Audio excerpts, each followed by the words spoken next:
Welcome, everybody, to the Heal Your Hunger show. So happy to have you here. It is a great day to be alive. And I have a message today that is vital. This is a vital message. What does vital mean? Necessary for life. Okay, so it's a message that's necessary for life. If you're an emotional eater. And if you don't know if you're an emotional eater, go to healyourhunger.com and take the quiz ASAP. Okay, take the quiz that'll tell you if you're an emotional eater and possibly if you're even a food addict. All right, so I have a quiz on my website. It's a free quiz, takes like 3 minutes to take. But when you take this quiz, you'll find out if you're an emotional eater or a food addict by getting a personalized score. All right, so take the quiz, get your personalized score, and then next steps for what to do.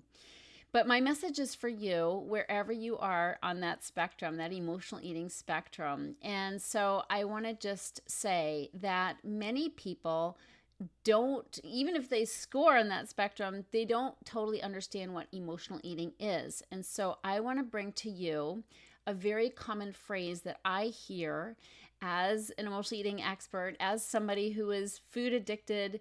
If you're an emotional eater as well and you struggle with food and weight, what's really important to know is that it is emotional. Our choices are emotional, even if you're not aware of it. And so my very basic bottom line definition of emotional eating, wait for it, eating to feel better. We eat to feel better, right?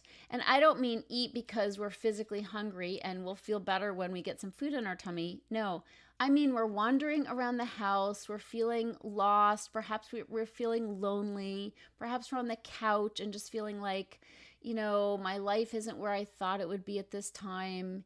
And then we just need to eat something. We know that if we go to the refrigerator and we eat something ooey gooey and chewy, we will immediately feel better. And so we don't necessarily think consciously, I'm going to eat to make myself feel better, but we're having feelings. And then the next thought is, I wonder what's in the kitchen, or I wonder what's in the break room at work, or I'm tired of working. Let me go see what I can eat. But the truth is, we're eating to change our state.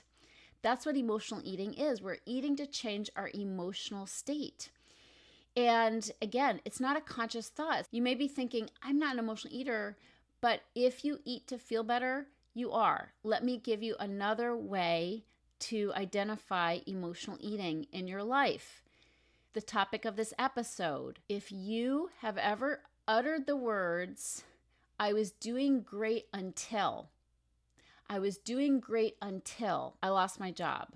I was on a clean diet until I had to move out of the state and set up my life somewhere else. I had lost 20 pounds until COVID happened. And then it all went to hell in a handbasket. I was doing great until my spouse and I broke up. I was doing great until I got some really bad news about my father who has Alzheimer's. I was doing great until my parents moved in with us. Do you see where I'm going with this? There's always an until. I was doing great until. And if you ever have had an until, chances are you were emotionally eating in response to that event. I was doing great until means it's not the event, it's your emotional response to the event. Meaning you had strong emotions and you turned to food to get you through. I hope you're picking up what I'm laying down here. The until is an indicator that we let events in our life throw us off balance emotionally, and then we turn to food to pick ourselves up and help us keep going. We all have untils when we're emotional eaters. What is your until? We all have an until. And chances are, if you've been struggling with food and weight for decades, which most of the women who come to me have been, you have many untils. You have a whole slew of untils. What are they? I was doing a great until. Notice the events in your life that were your until. Did you just happen to put on weight at that time? No. Did you just happen to go off your clean eating plan? No. Did you just happen to stop going to the gym and start hanging out on the couch watching Netflix? No. You had an event that felt too big to handle emotionally, and you turned to food to get you through. That, my friends, is emotional eating. Using food to feel better, using food as an emotional crutch, using food to anesthetize the pain of the situation, the emotional situation. This is emotional eating.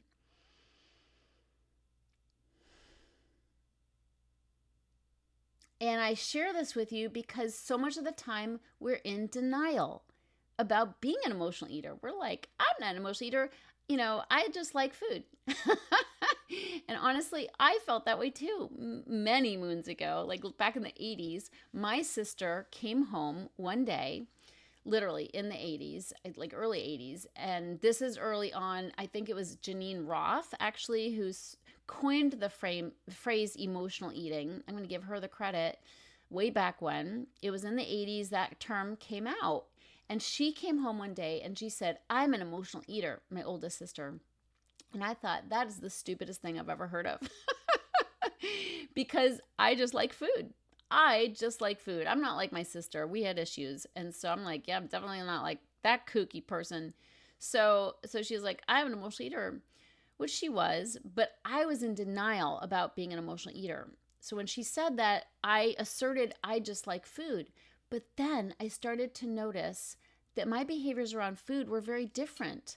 Like I would go out to Friendlies. I grew up in the Northeast. So if you grew up in Boston or Rhode Island or anywhere around there, you are familiar with Friendlies ice cream.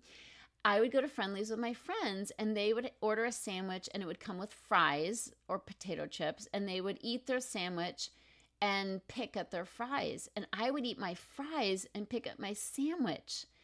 And I started to realize I'm not quite like everybody else. It's not just like that I like food. My choices are different than my friends' choices. They would eat part of a hot fudge sundae and then push it away and say, I feel full now.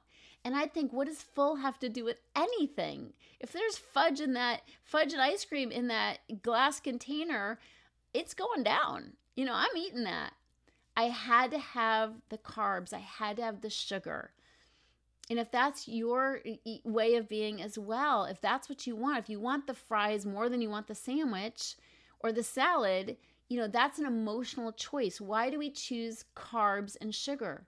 Because they make us feel better immediately.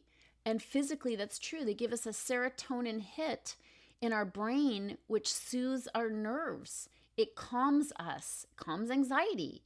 Emotional eaters are, we eat over anxious feelings. Normal people don't do that. And so it's not just I like food or I just happen to like ice cream and hot fudge, and fries. Those are emotional choices because they coat my emotions.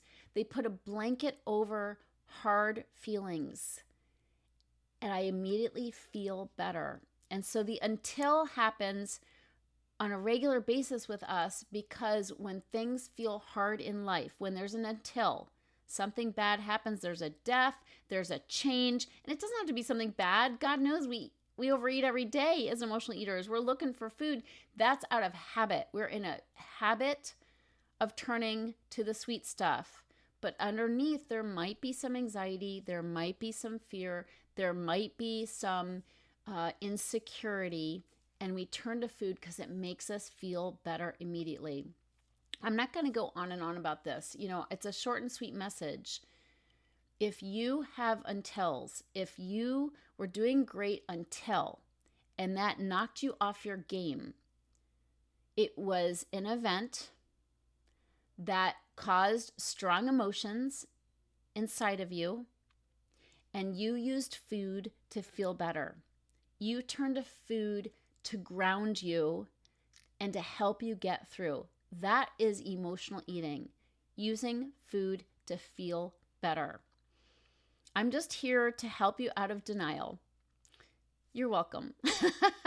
It's so important that we look at this, though. So important that we see when we have untils, when we have untils, the untils are, it's not that our mother got sick and we ate, and it's because our mother got sick. Our mother got sick and we felt strong feelings and we ate.